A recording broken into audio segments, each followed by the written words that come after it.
Bon, on a prévu quelque chose de spécial pour le dernier épisode, une chanson, un truc? Non, tout ça on l'a déjà fait dans l'épisode sur le bilan. Non, là c'est un épisode normal sur la presse. Ah génial, on en profite pour leur glisser une dernière saucisse.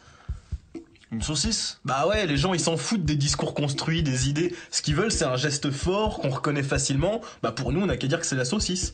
Tu l'as fait comment, la saucisse? Je sais pas, comme ça, un truc... Non mais en fait ce qu'il faut savoir, celui qui se donne la peine de chercher, hein, il le trouve, hein, c'est dans les bouquins les plus sérieux à ce sujet, c'est que le Super Player, cette espèce de caste Nintendo Nippono sataniste, hein, dans le milieu du jeu vidéo parisiano bobo mondialiste, hein, c'est eux forcément que tu retrouves à tous les plus hauts postes de responsabilité. Hein. On leur donne des tribunes dans les médias dominants, tel type JVC et compagnie, hein, financés, et ça ils ont même pas la pudeur de le cacher, par l'argent sale de la mairie de Paris. C'est des gens infâmes comme Cœur de Vandale. Alors tiens, je peux m'arrêter un petit peu, quelques instants si on a le temps sur Cœur de Vandale. C'est un homme, physiquement, tu remarques qu'il a la physionomie du lâche. Hein. Ça c'est comme tous les super players, je veux dire c'est les mecs, je les prends quand ils veulent à la boxe taille, parce que je suis pas uniquement quelqu'un qui produit du concept, je suis quelqu'un aussi qui produit de la violence de temps en temps, de temps à autre. Mais bon, ça demande, sur internet, t'as personne qui exige que tu aies bac+2 quoi. À la télé, tu dois parler français impeccablement, tu dois être à l'aise, tu dois être à l'aise avec les idées, tu dois être à l'aise avec la parole, tu dois être à l'aise socialement. Autant de qualités qu'on ne retrouve qu'assez peu chez les petits, chez les petites gens, chez les pauvres, chez les... Ce qui fait que finalement à la télé ne s'exprime qu'une certaine frange de la population qui n'est pas la frange la plus défavorisée. Et ce milieu que la télé crée, parce que de temps en temps elle a besoin de sang neuf et elle va faire venir de nouveaux gens évidemment, elle va jeter les trop vieux.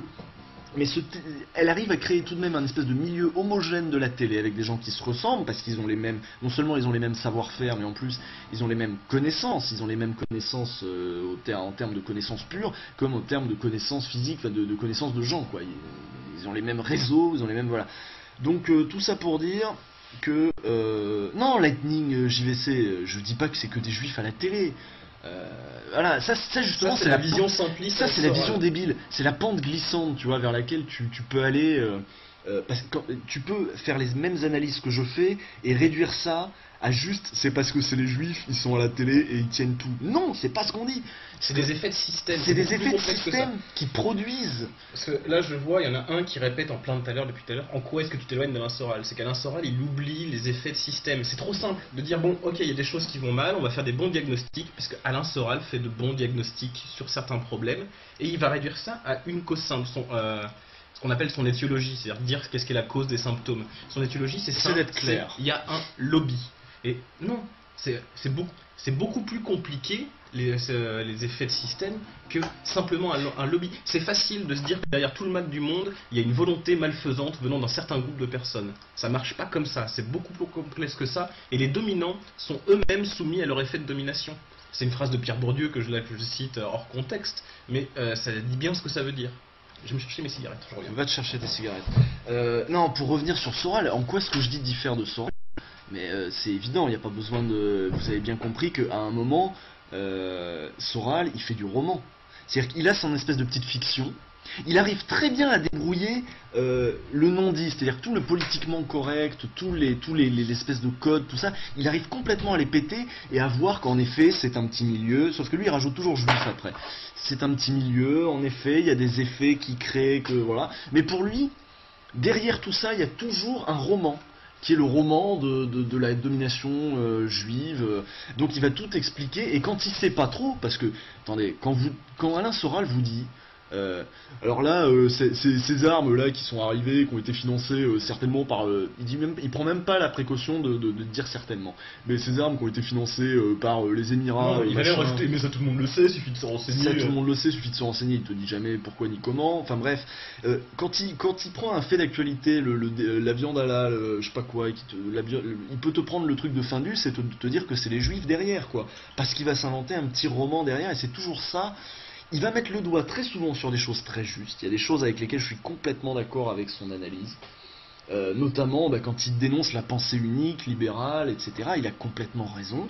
Sauf que lui, derrière, il plaque son roman, quoi, le roman de Soral, avec des juifs partout, avec un complot. Mais vous pensez comment peut-on penser sincèrement, le monde étant si complexe, les institutions étant si complexes, que toutes pourraient être manipulées par un groupe qui le ferait dans un but unique? Et comment même ce groupe qui est hétérogène, pourrait être d'accord sur un but commun, en sachant que ce sont autant de petits individus qui n'ont pas la même vision du monde, qui n'ont pas la même vision de l'avenir. Mais ça, c'est quelque chose qui procède de la pensée magique. Il faut, ce qu'on appelle la pensée magique, par exemple, c'est avant, quand on voyait des phénomènes naturels qu'on ne savait pas expliquer et qu'on faisait une analogie en disant bon, bah nous, quand on produit des effets, c'est issu de notre volonté. Donc si on voit des effets qu'on n'arrive pas à expliquer, par exemple la foudre et tout ça, on va dire que ça procède d'une certaine volonté qui nous est supérieure, donc la volonté divine.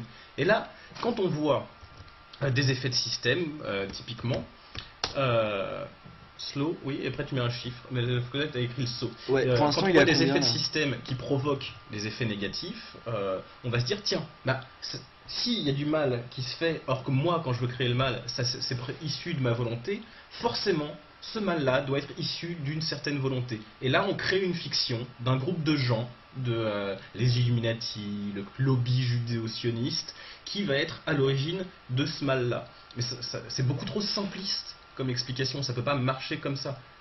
C'est de la pensée magique. C'est comme... Ouais, à ce moment-là, sinon on pourrait dire que c'est un esprit malin, comme le faisait Descartes pour expliquer la tromperie. C'est un malin génie qui pourrait être à l'origine du mal. Et typiquement, pour montrer que les choses sont pas aussi simples... Je vais télécharger le truc, vas-y, continue. Aussi simple qu'à une certaine période. Donc quand Marx arrive au 19e siècle, et qu'il fait une séparation claire et nette entre la bourgeoisie et le prolétariat. Certes, ça fonctionnait. Maintenant, on vit dans un monde où c'est beaucoup plus compliqué que ça. Prenez dans une entreprise, il y a ce qu'on appelle des cadres dirigeants.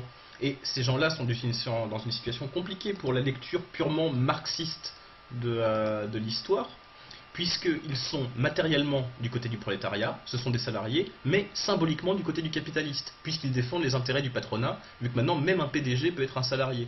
Donc avec des cadres simples, seuls de « c'est la faute des bourgeois », tu en viens à perdre toutes ces notions-là de « tiens, tu peux être symboliquement d'un côté et matériellement de l'autre ». Franc-maçon, il faut bien savoir ce que ça veut dire. De quoi franc-maçon est-il ? De quoi la franc-maçonnerie est-elle le nom ? C'est quoi les francs-maçons ? Les francs-maçons, c'est des gens qui se réunissent entre eux et qui discutent, qui font des plans, c'est des intellectuels, en grande partie des intellectuels. La franc-maçonnerie, c'est pas un réseau pour distribuer des places, d'influence, qui décident du futur, etc. C'est un réseau de gens qui réfléchissent entre eux, qui font des rapports, qui font des débats, et qui en effet ont la prétention de penser que la société de demain a besoin d'être pensée, et que pour la penser, il vaut mieux être ensemble. Là où ça devient plus délicat, c'est cette question du culte de l'opacité, quoi. Ces débats doivent être faits en marge. L'aspect ésotérique. C'est ça.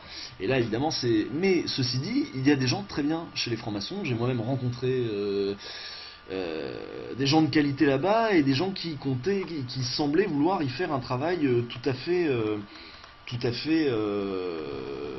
intéressant et productif. Après, je suis jamais allé dans des cercles francs-maçons, je sais pas quoi, j'ai pas vu ça de l'intérieur. Mais c'est pas parce que quelqu'un est franc-maçon qu'on peut le discréditer d'office. C'est pas parce que quelqu'un est franc-maçon qu'on doit dire ce gars-là, de toute façon, il participe à un complot. Non, c'est pas les complots, c'est des gens qui se réunissent pour penser demain. C'est problématique, c'est extrêmement. Tout comme il y a des think tanks à droite. Bilderberg, c'est pas plus.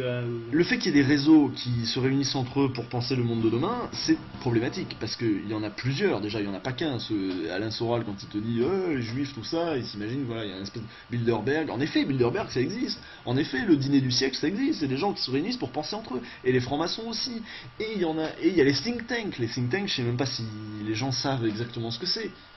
Les think tanks, c'est des groupes de pensée. C'est des groupes de gens qui réunissent et qui sont là pour, encore une fois, la même chose, penser demain. Donc le Parti Socialiste a un think tank qui s'appelle le Terra Nova.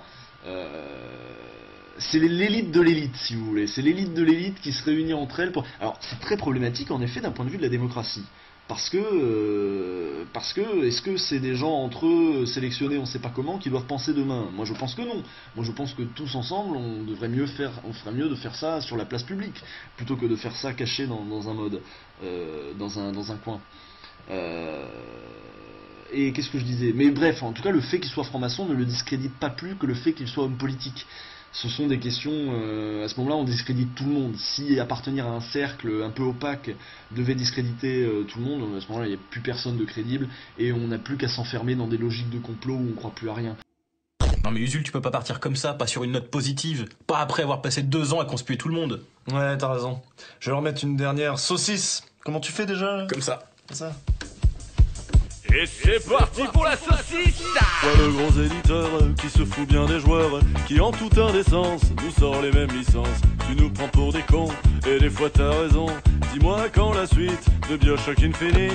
Jusque là on n'a rien dit, on a serré les cuisses. Mais le vent tourne et aujourd'hui tu mérites une saucisse. Saucisse, saucisse pour vous les éditeurs. Saucisse, saucisse et pour les journalistes. Saucisse, saucisse pour certains youtubeurs. S'ils comprennent pas bien, on leur met du boudin. Saucisse, saucisse pour vous les éditeurs. Saucisse, saucisse et pour les journalistes. Saucisse, saucisse pour certains youtubeurs. Et pour tous les salauds, ce sera du chorizo.